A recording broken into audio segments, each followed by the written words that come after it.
Meu amigo pensante, meu nome é Rafael, este é o Filosofia e Cafeína. E se você quer saber qual é o espírito das leis, por que existe o poder legislativo, executivo, judiciário, para que servem os políticos, o que eles fazem, qual a diferença entre um vereador, um senador e um deputado, tudo isso fique até o final do vídeo para não perder a explicação de cada poder e de cada cargo. E também para que serve o seu voto. Quero café!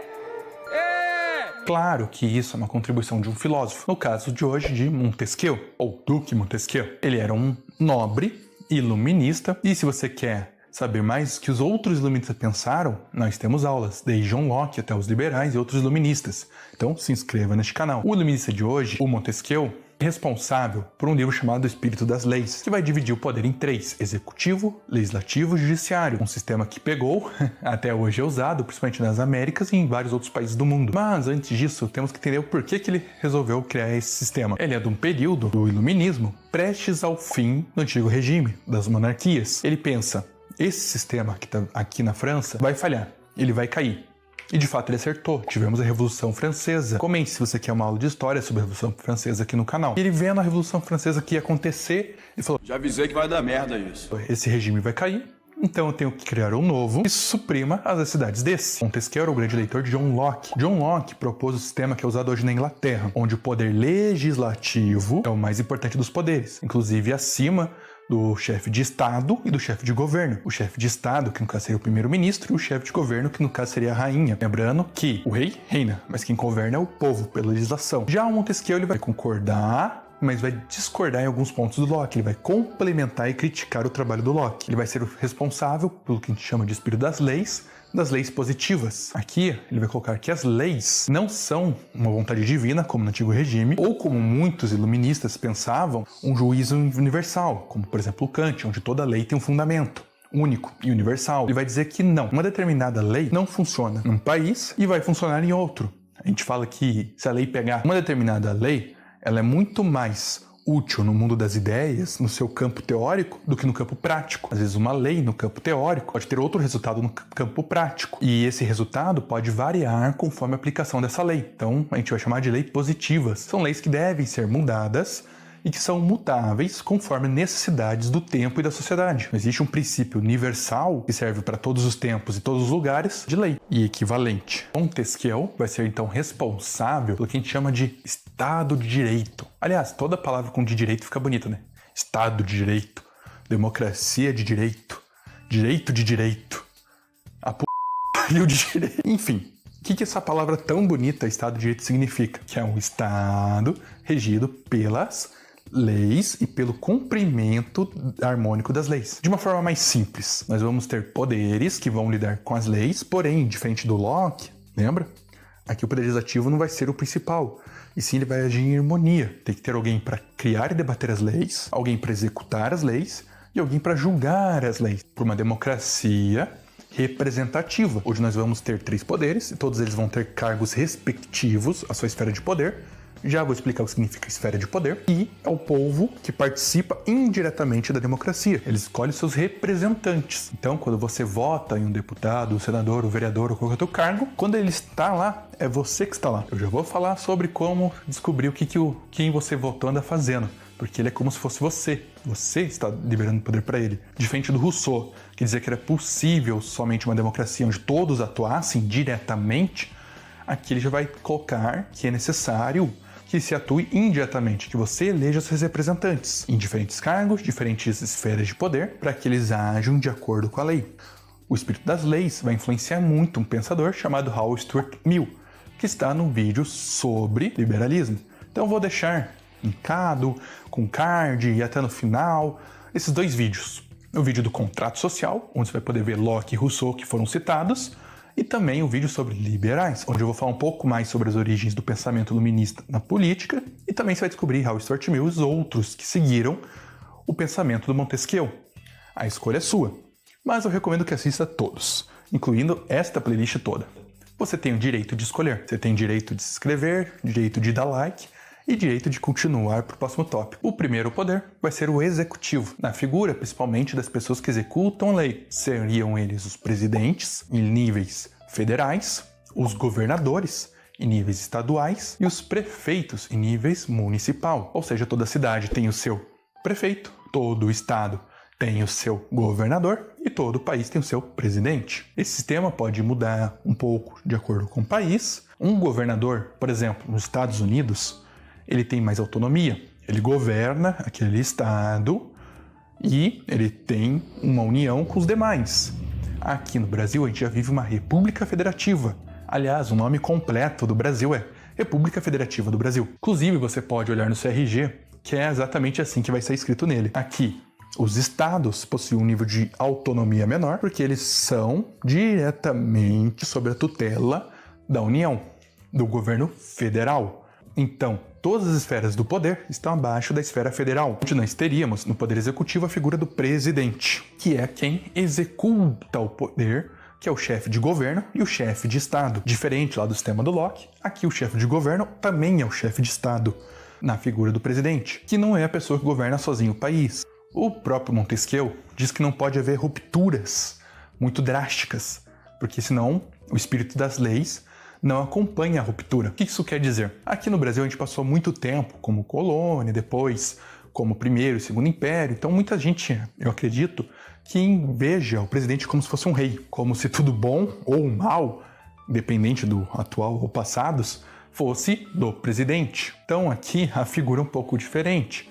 Nós ainda não temos a mentalidade para entender toda a esfera dos poderes. Provavelmente você sabe quem votou para presidente na última eleição, mas você sabe quem votou nos outros poderes? Se os 3 poderes agem com isonomia, por que você só se responsabiliza por um poder e praticamente se negligencia o outro legislativo? Porque o judiciário, como a gente vai ver, não é por eleição direta.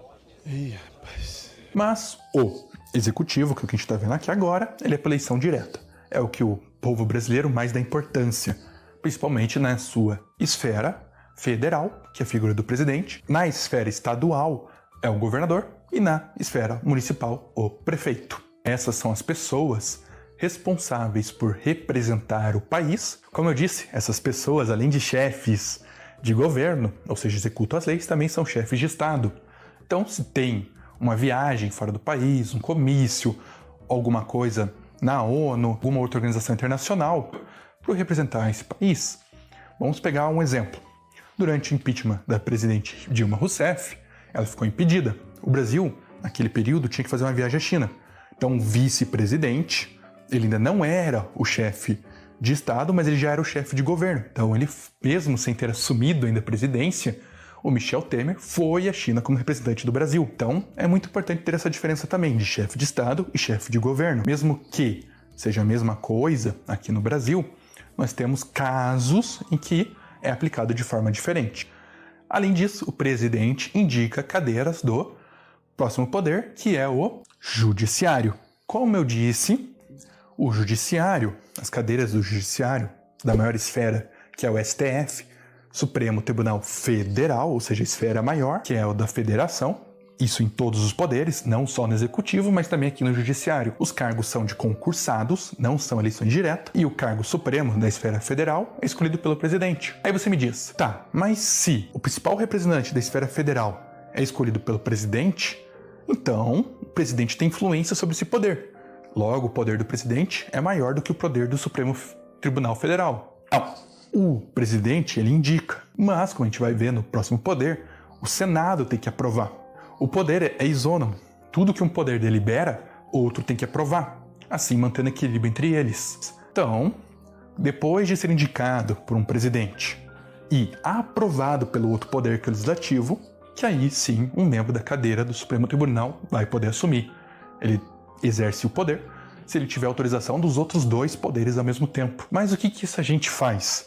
Essa gente julga, judiciário, as leis, faz a interpretação e o cabimento das leis definida pelo outro poder, dentro da sua esfera, sendo ela municipal, federal, dependendo do cargo do concursado, ou federal, que seria o órgão máximo, o Supremo Tribunal Federal. Essas pessoas, elas têm o poder de executar as leis, mas elas não podem, em hipótese nenhuma, legislar. Então você não pode votar para ministros do Supremo Tribunal. Mas você sabe quem você votou para senador, que é quem vai fiscalizar? O poder legislativo. Aqui vamos ao último poder, finalmente. Mas talvez um dos mais importantes de você prestar atenção no vídeo. Então, se já ficou até aqui, deixa o seu like e vamos prestar um pouco mais de atenção. Diferente do poder executivo, onde os prefeitos, governadores e presidentes são eleitos diretamente, quem tem mais voto é eleito, aqui é por voto distrital. Ou seja, os estados que têm maior população têm maior número de deputados estaduais. Feito uma conta para verificar o número de cadeiras para cada estado. Isso, se você tiver alguma dúvida, comente sobre o funcionamento de alguma regra ou de algum projeto de lei, uma MP, uma PEC. Comente se você quer saber alguma dessas coisas para um outro vídeo. Aqui vamos focar na execução dos poderes. O legislativo tem número proporcional ao seu estado de deputados, porém de senadores todo estado tem 3. A diferença também é que os dois juntos, o Senado e o Congresso, formam a União. Basta olhar para o nosso palácio. Aqui você vai ver onde fica um, onde fica o outro. Os dois juntos seria a União. A principal função de alguém do legislativo é debater, aprovar, revogar e discutir projetos de lei. Mas cuidado, que quem mais faz leis ou mais aprova leis não é necessariamente o melhor candidato. Muita gente faz isso, principalmente no último ano, para poder dizer que fez um ótimo trabalho ou trabalhou mais. Só que a pessoa tem 200, às vezes até 300 projetos de lei e nenhum deles é aprovado. Ou apenas um deles é aprovado quando um outro deputado, um outro vereador vai lá e redige o projeto dele. Um vereador, um deputado, alguém do legislativo pode pegar um projeto de lei de qualquer candidato, sendo ele do partido ou não, e revê-lo, revisá-lo e assim jogar de novo para ser votado, caso tenha o quórum mínimo, o mínimo de pessoas para votar aquele projeto. Então, muito cuidado com as funções. Tão importante quanto aprovar leis é revogar leis. Muitas leis são burocráticas ou servem apenas para um momento. A cidade de São Paulo está sendo pioneira no projeto de revogaço. Revogar um monte de lei que não servia para nada, apenas burocracia, e que alimentava certas máfias de fiscalizadores que fiscalizavam se aquela lei praticamente impossível de ser cumprida estava sendo cumprida, para aí sim ganhar na fiscalização ou às vezes até em suborno. Então, tão importante quanto aprovar uma lei é revogar uma lei que está no sentido contrário ou já está obsoleta. Lembra do espírito das leis? As leis podem se tornar obsoletas, podem se tornar apenas ferramentas burocráticas com o tempo e dependendo da situação. Mas apenas discutir as leis não é só a função do legislativo.